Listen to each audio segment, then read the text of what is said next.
गणेशाय नमः। ओम नमो भगवते वासुदेवाय। ओम सरस्वत्यै नमः। श्री सद्गुरुदेव महाराज की जय। श्री रामचंद्र डोंगरे जी महाराज द्वारा रचित श्रीमद् भागवत रहस्य।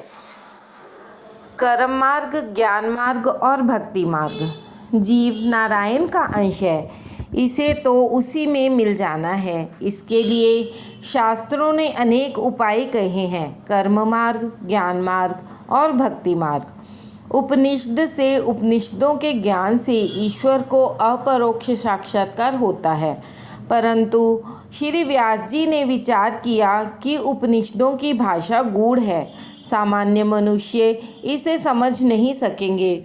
उपनिषदों का ज्ञान तो दिव्य है, परंतु अपने जैसे विलासी लोग वैसे दिव्य ज्ञान का अनुभव नहीं कर सकेंगे, कारण मनुष्यों के जीवन अति विलासी हैं। इसलिए ज्ञान मार्ग से जीव ईश्वर के पास जा सके यह असंभव है। अति वैराग्य के बिना ज्ञान मार्ग में सफलता नहीं मिलती। ज्ञान की बुनियाद है वैराग्य, ऐसा अति वैराग्य प्राप्त करना कठिन है। श्री सुखदेव जी महाराज को ऐसा अति वैराग्य प्राप्त हुआ था। जन्म होते ही उन्होंने वन की ओर पलायन किया और पिता से कहा कि आप पिता नहीं हैं और मैं पुत्र नहीं हूँ। वेद त्याग का उपदेश करते हैं, शास्त्र सब कुछ छोड़ने को कहते हैं। शास्त्र तो कहते हैं काम छोड़ो, क्रोध छोड़ो, परंतु मनुष्य कुछ छोड़ नहीं सकता।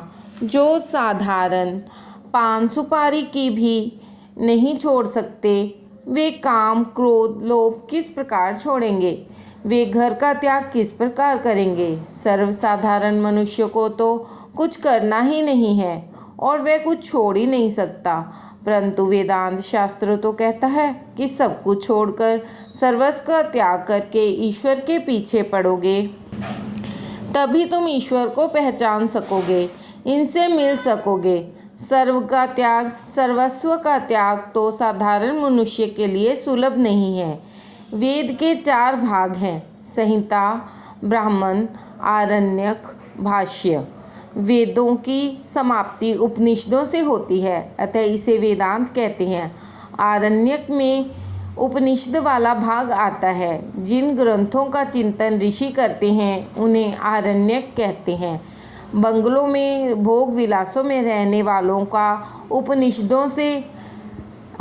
उपनिषदों में अधिकार नहीं है। अपने जैसे संसार में फंसे जीव उपनिषदों के ज्ञान को पचा नहीं सकते हैं।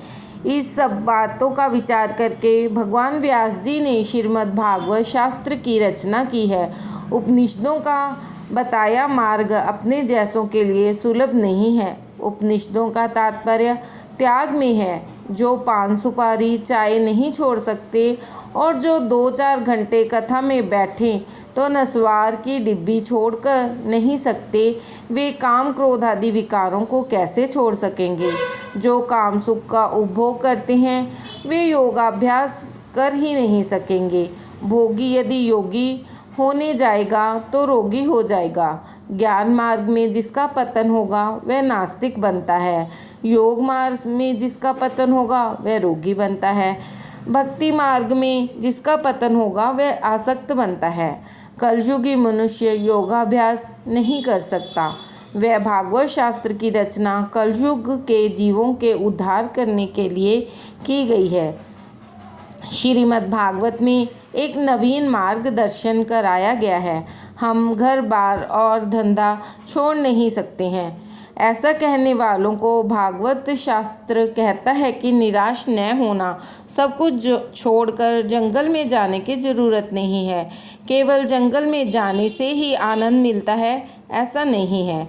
जीव जब इस प्रकार की प्रवृत्ति को छोड़कर निवृत्ति में बैठता है तब भी मन में प्रवृत्ति का विचार आते हैं। श्रीमद् भागवत शास्त्र का आदर्श दिव्य है। गोपियों ने घर नहीं छोड़ा, गोपियाँ घर का काम करती थी। उन्होंने स्वधर्म का त्याग नहीं किया, वे वन में नहीं गई, फिर भी वे भगवान श्री कृष्ण को प्राप्त कर सकी। श्रीमद् भागवत शास्त्र ऐसा मार्गदर्शन कराता है कि योगी को जो आनंद समाधि से मिलता है वही आनंद आप घर में रहते हुए भी प्राप्त कर सकते हैं। घर में रहकर भी आप प्रभु को प्रसन्न कर सकते हैं, प्राप्त कर सकते हैं, परंतु आपका प्रत्येक व्यवहार भक्तिमय हो जाना चाहिए। गोपियों का प्रत्येक व्यवहार ही भक्तिमय बन गया था। घर में रहकर भी वे श्री कृष्ण का दर्शन हो सकता था। गोपियों को घर में ही परमात्मा का दर्शन हुआ है। गोपियाँ यही मानती थी, जहाँ हम जाती हैं हमारा कृष्ण हमारे साथ है। ब्रिज में ऐसी गोपियों के दर्शन करके उद्धव जी का ज्ञान गर्व उतर गया था। गोपियों के सत्संग के बाद उद्धव जी कहने लगे, नंद बाबा के व्रज में रहने वाली इन गोपियों की चरण रज को मैं बारंबार प्रणाम करता हूँ और इसे मस्तक पर चढ़ाता हूँ। अरे, इन गोपियों ने भगवान श्री कृष्ण की लीला कथाओं के संबंध में गुणगान किए हैं। वे तो तीनों लोकों को पवित्र कर रहे हैं और सदा सर्वदा पवित्र करते रहेंगे। गोपियाँ सब में श्री कृष्ण भगवान को निहारती हैं। वे कहती हैं, इस वृक्ष में, लता में, फूल में, फल में मुझे मेरा प्रभु दिखता है। मेरा कृष्ण तो मुझे छोड़कर जाता ही नहीं है। गोपियों को घर में ही श्री परमात्मा का साक्षात्कार हुआ है। श्री भागवत में कहा गया है कि घर में रहो, अपने व्यवहार को करो, फिर भी परमात्मा को प्राप्त कर सकोगे। घर में रहना पाप नहीं है, परंतु घर को मन में रखना पाप है। सबको साधु होने की ज़रूरत नहीं है। यदि आप सब संन्यास ले लेंगे तो साधु सन्यासियों का स्वागत कौन करेगा, उनका सम्मान कौन करेगा। गोपियों की प्रेम लक्षणा भक्ति ऐसी दिव्य है कि उनको घर में रहते हुए भी प्रभु की प्राप्ति हुई है। वे श्री कृष्ण रूप बनी हैं। इसी प्रकार श्री कृष्ण में जिनका मन मिलेगा वह श्री कृष्ण रूप हो जाएगा। ऐसे अलौकिक भक्ति मार्ग का भगवान व्यास नारायण इस भागवत शास्त्र में वर्णन करेंगे और इसी भक्ति के द्वारा परमात्मा का साक्षात्कार होगा। श्रीमद् भागवत आपके प्रत्येक व्यवहार को भी भक्तिमय बना देगा। भागवत व्यवहार और परमात्मा का समन्वय कर देगा। आपको घर में भी वही आनंद हो देगा जो कि आनंद योगी वन में बैठकर भोगते हैं। योगी समाधि में जैसा आनंद पाते हैं वैसा आनंद गृहस्थ को भी प्राप्त हो सके, इसलिए भागवत शास्त्र की रचना की गई है। संसार के विषय सुखों के प्रति वैराग्य हो और प्रभु के प्रति प्रेम जागे, यही श्री भागवत की कथा लीलाओं का उद्देश्य है। भागवत अर्थात भगवान को मिलने मिलाने का साधन। संतों का आश्रय लेने वाला संत बनता है और भागवत का आश्रय लेने वाला भगवान होता है। भक्ति केवल मंदिरों में नहीं अपितु जहाँ भी बैठ जाओ वहीं हो सकती है। इस भक्ति के लिए कोई देश, स्थान या काल, समय की ज़रूरत नहीं है। भक्ति तो 24 घंटे करनी है। भक्ति के काल और भोग के काल ऐसा जो भेद रखते हैं वह भक्ति नहीं कर सकता। भक्ति सतत करो, निरंतर करो, 24 घंटे ब्रह्म साधन बनाए रखो, हमेशा ध्यान में रखो, सदा सावधान रहो और माया के साथ संबंध न हो जाए। जब वासुदेव जी ने श्री कृष्ण को मस्तक पर पधराया तब उनका ब्रह्म संबंध हुआ, जिससे उनके हाथ पैर की बेड़ियां खुल गई। परंतु योग माया को लेकर जब वे वापस पहुँचे तो फिर बंधन में पड़ गए। वासुदेव जी का ब्रह्म संबंध तो हुआ, परंतु वे इसको टिकाए न रख सके। ब्रह्म संबंध को टिकाए रखना चाहिए। ईश्वर का स्मरण छोड़ना नहीं चाहिए। वैष्णव भक्त भगवान के साथ खेलते हैं, जीव को क्रिया कराता है। जीव जो क्रिया करता है वह ईश्वर के लिए करता है, तो उसकी प्रत्येक क्रिया भक्ति बन जाती है। भक्ति का विशेष संबंध मन के साथ है और जिससे भक्ति मन से नहीं होती उसे तन से सेवा करने की ज़रूरत है। मानसिक सेवा श्रेष्ठ है। साधु संत तो मानसिक सेवा में तन्मय रहते हैं। यदि ऐसी सेवा में तन्मयता हो जाए तो जीव कृतार्थ होता है। भक्ति मार्ग की आचार्या गोपियाँ हैं। उनका आदर्श मन और आँखों के सामने रखो। ज्ञान मार्ग से, योग मार्ग से जिस ईश्वर के आनंद का अनुभव होता है, उसी आनंद का अनुभव इस भक्ति से सहज प्राप्त होता है। ज्ञानी योगियों को जो ब्रह्मानंद प्राप्त होता है, वही इस साधारण जीवात्मा को भी प्राप्त हो, ऐसे उद्देश्य से श्री भागवत की रचना की गई है। इसमें तो भगवान का स्वरूप बताया गया है। भगवान कैसे हैं? तापत्रय विनाशाय श्री कृष्णाय वयं नुमः। तापत्रय विनाश श्री कृष्ण और वंदना का महत्व। परमात्मा के स्वरूप का वर्णन करते हुए कहा गया है कि तापत्रय विनाशाय। दुख मन का धर्म है, आत्मा का नहीं। मनुष्य दुख में ईश्वर का स्मरण करता है, जिससे उसका परमात्मा के साथ अनुसंधान होता है और उसे आनंद मिलता है। जीव का स्वभाव सुंदर नहीं है। परमात्मा का शरीर तो हो सकता है, किंतु सुंदर न भी हो। कूर्मावतार, वराह अवतार के शरीर सुंदर नहीं थे, परंतु श्री परमात्मा का स्वभाव सुंदर, अतिशय सुंदर है। दूसरों के दुख दूर करने का परमात्मा का स्वभाव है। इसलिए तो श्री भगवान वंदनीय है। आध्यात्मिक, अधिदैविक और अधिभौतिक तीनों प्रकार के तापों का नाश करने वाले भगवान श्री कृष्ण की हम वंदना करते हैं। बहुत लोग पूछते हैं कि वंदना करने से क्या लाभ है। वंदना करने से पाप जलते हैं। श्री राधा कृष्ण की वंदना करेंगे तो आपके सारे ताप नष्ट हो जाएंगे, परंतु वंदना अकेले शरीर से नहीं, मन से भी करो। अर्थात श्री राधा कृष्ण को हृदय में पधराओ और उनको प्रेम से नमन करो। नमन प्रभु को बंधन में डालता है। दुख में जो साथ दे वह ईश्वर है और सुख में जो साथ दे वह जीव है। ईश्वर सर्वदा दुख में साथ देते हैं, अतः ईश्वर वंदनीय है। ईश्वर ने जिसकी सहायता दी है, उसको दुखों में ही सहायता दी है। पांडव जब तक दुख में रहे, तब तक श्री कृष्ण ने उनकी मदद की, पर पांडव जब सिंहासन पर बैठ गए, तब श्री कृष्ण वहाँ से चले गए। ईश्वर जिसे भी मिले हैं, दुख में ही मिले हैं। सुख का साथी जीव है और दुख का साथी ईश्वर है। इस बात का सतत मनन करो।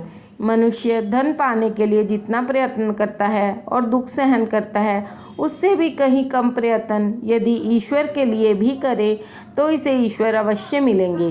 कन्हैया तो बिना बुलाए गोपियों के घर जाता था, परंतु वह मेरे घर क्यों नहीं आता है? ऐसा कभी विचार भी किया है? आप भी निश्चय कीजिए कि मैं भी सत्कर्म करूँगा और कन्हैया मेरे घर आएगा। श्री भगवान के आगे हाथ जोड़ना, मस्तक नवाना, इसका क्या अर्थ है? हाथ क्रिया शक्ति का प्रतीक है। हाथ जोड़ने का अर्थ है कि मैं अपने इन हाथों से सत्कर्म करूँगा। मस्तक नवाने का अर्थ है मैं अपनी बुद्धि शक्ति को हे नाथ आपको अर्पित करता हूँ। वंदना करने का अर्थ है अपनी क्रिया शक्ति और बुद्धि शक्ति श्री भगवान को अर्पित करनी चाहिए। श्री भगवान को वंदन करने से पाप ताप का नाश होता है। निर्भय होना हो तो प्रेम से भगवान श्री कृष्ण की वंदना करो। मेरे भगवान दया के सागर हैं। केवल वाणी और शरीर से नहीं, परंतु हृदय से भी वंदना करो। हृदय से वंदना करने से श्री भगवान के साथ ब्रह्म संबंध होता है। जब भी घर के बाहर निकलो, श्री ठाकुर जी की वंदना करके निकलो। ईश्वर प्रेम चाहते हैं और प्रेम ही देते हैं। ईश्वर यही मानते हैं कि यह मेरा है और मुझसे भीख मांगता है। वंदना करने से ईश्वर के साथ संबंध होता है। इस जीव का स्वभाव ऐसा है कि वंदना नहीं करते हैं। घर में प्रवेश करते ही घर में पत्नी न हो तो अपने बालक से पूछता है तेरी माता कहाँ गई, परंतु उसकी क्या आवश्यकता है? वह बाहर गई हो तो तू बैठकर राम राम कर। बाहर से घर में आओ तो उस समय भी ईश्वर वंदना करो, मार्ग में चलते हुए वंदना करो, परमात्मा श्री कृष्ण की आरंभ में वंदना करो। यह जीव जो प्रेम से प्रणाम करे परमात्मा को, तो उस पर श्री परमात्मा प्रसन्न होते हैं। यह जीव चाहे और कुछ न करे, इतना तो करे कि श्री परमात्मा को बार बार वंदन करे। वंदना करो तो सद्भाव से करो। प्रभु के मुझ पर अनंत उपकार हैं। श्री परमात्मा ने हम पर कितने उपकार किए हैं। बोलने और खाने को जीभ दी है, देखने के लिए आंखें दी हैं, सुनने के लिए कान दिए हैं, विचार करने के लिए मन दिए हैं, और बुद्धि और विचार शक्ति भी परमात्मा ने ही दी है। ईश्वर के उपकारों को याद करो। जय श्री राधा कृष्ण। याद रखो और कहो कि हे भगवान, मैं आपका ऋणी हूँ। ऐसी उत्तम भावना के साथ वंदना करो और कहो कि हे परमात्मा, तूने मुझ पर कृपा की है, तेरी कृपा से मैं सुखी हूँ। मेरे पाप तो अनंत हैं, परंतु हे नाथ, आपकी कृपा भी अनंत है। श्री परमात्मा की वंदना उत्तम भावपूर्वक करें तो वह अवश्य सफल होती है। विचार करो कि प्रभु ने मुझे जो दिया है, क्या मैं उसके योग्य हूँ? हे नाथ, मैं तो योग्य नहीं हूँ, मैं तो पापी हूँ। फिर भी श्री ठाकुर जी ने मुझे संपत्ति और प्रतिष्ठा जगत में दी है। जीव योग्य नहीं है, फिर भी जीव को प्रभु ने अधिक दे रखा है। हे नाथ, आपके उपकार अनंत हैं। वंदन करने से अभिमान का बोझ कम होता है। श्री ठाकुर जी का बिल्कुल वजन नहीं है, कारण कि उनमें कोई अभिमान नहीं है। श्री कृष्ण तो बोडाना की पत्नी की नाक की नथ पर तुल गए थे। श्री भागवत का आरंभ भी वंदना से किया गया है और वंदना से भी समाप्ति की गई है। नमामि हरिम परम। अकेले श्री कृष्ण की वंदना नहीं, अपितु कहा गया है श्री कृष्णाय राधा कृष्णाय वयम नुः। श्री जी का अर्थ है राधा जी। श्री राधा जी के साथ विराजमान श्री ठाकुर जी की मैं वंदना करता हूँ। परमात्मा की वंदना कर लेने के साथ श्रीमद्भागवत के वक्ता श्री सुखदेव जी की वंदना की गई है। वंदन करके तुम्हारी क्रिया शक्ति और बुद्धि शक्ति अर्पण करने के पश्चात कुछ अघटित कार्य का विचार न किया जाए। पढ़ने और विचारने की अपेक्षा जीवन में आचरण अधिक श्रेष्ठ है। वेदों का अंत नहीं है, पुराणों का पार नहीं है। मनुष्य जीवन लघु है और शास्त्र का कोई पार नहीं है, परंतु उसमें एक को अर्थात ईश्वर को जान लोगे तो सब कुछ जान जाओगे। कलयुग का मनुष्य कम समय में श्री भगवान को प्राप्त कर सकता है। यही तो श्री भागवत में बताया गया है। सूत जी कहते हैं, 7 दिनों में राजा परीक्षित ने सद्गति प्राप्त की थी, जो मैंने अपनी आंखों से देखा है। परीक्षित जी का उद्धार हुआ, फिर भी हम सबका उद्धार क्यों नहीं होता है? हमें परीक्षित जैसे श्रोता होना चाहिए और वक्ता भी श्री गुरुदेव जैसा बने तो उद्धार हो जाए। हम सब परीक्षित ही हैं। यह जीव गर्भ में आया और जिसने मेरी रक्षा की, वह चतुर्व स्वरूप वाला पुरुष कहाँ है? ऐसा कहते कहते ईश्वर की खोज में निकले वह जीव परीक्षित हैं। परीक्षित अर्थात श्री भगवान के दर्शन करने के लिए आतुर हुआ ऐसा जीव। परीक्षित की आतुरता का एक कारण था कि उन्हें मालूम हो गया था कि 7 दिनों में 7वें दिन मेरी मृत्यु होने वाली है। तक्षक नाग मुझे डसने वाला है। जीव मात्र को तक्षक नाग डसने वाला है। तक्षक काल का स्वरूप है, ऐसा भागवत के एकादश स्कंद में कहा गया है। काल रूपी तक्षक किसी को नहीं छोड़ता, वह 7वें दिन डसता ही है। सप्ताह में कुल 7 दिन हैं। इन 7 दिनों वार में किसी भी दिन, किसी भी वार को यह काल अवश्य ही डसेगा। इन 7 वारों में से कोई भी एक बार हमारे लिए निश्चित तो है ही। तो फिर परीक्षित की तरह काल को मत भूलो। कोई भी जीव क्यों ना हो, उसे काल का भय तो लगता ही है। मृत्यु का भय केवल मनुष्य को है ऐसा नहीं है। ब्रह्मा जी को भी काल का भय लगता है। श्री भागवत मनुष्य को निर्भय बनाता है। भागवत में लिखा है कि ध्रुव जी मृत्यु के सिर पर पांव रखकर स्वर्ग में गए थे। परीक्षित राजा समाप्ति में बोले कि मुझे अब काल का भय नहीं है, मुझे काल का भय नहीं लगता। भागवत सुनकर परमात्मा के साथ प्रेम करने पर उसे काल का भय नहीं लगता। जो भागवत का आश्रय लेते हैं वे निर्भय बनते हैं। लोग मृत्यु को अमंगल मानते हैं, परंतु यह मृत्यु अमंगल नहीं है। मृत्यु परमात्मा का सेवक है, अतः मंगल भी है। श्री ठाकुर जी को लगता है कि यह मेरा बालक अब योग्य बना है, तो वे मृत्यु को आज्ञा देते हैं कि इस जीव को पकड़कर ले आओ। जिसे पाप करने का विचार भी नहीं आता है, उसकी मृत्यु मंगलमय होती है। जीवन में मनुष्य मृत्यु का सच्चा भय नहीं रखता है, इसी से उसका जीवन भी बिगड़ता है और मरण भी। अंतकाल में मनुष्य को जो घबराहट होती है वह काल के डर से नहीं, किंतु अपने किए हुए पापों की याद से होती है। पाप करते समय तो मनुष्य डरता है तब तक कि पापों की सज़ा भुगतने का समय आ गया है। व्यवहार में लोग एक दूसरे का भय रखते हैं। मुनीम सेठ का भय रखता है, कारकुन अधिकारी का आदि, जबकि मनुष्य किसी भी दिन ईश्वर का भय नहीं रखता है, इसीलिए वह दुखी है। जय जय श्री राधे कृष्ण।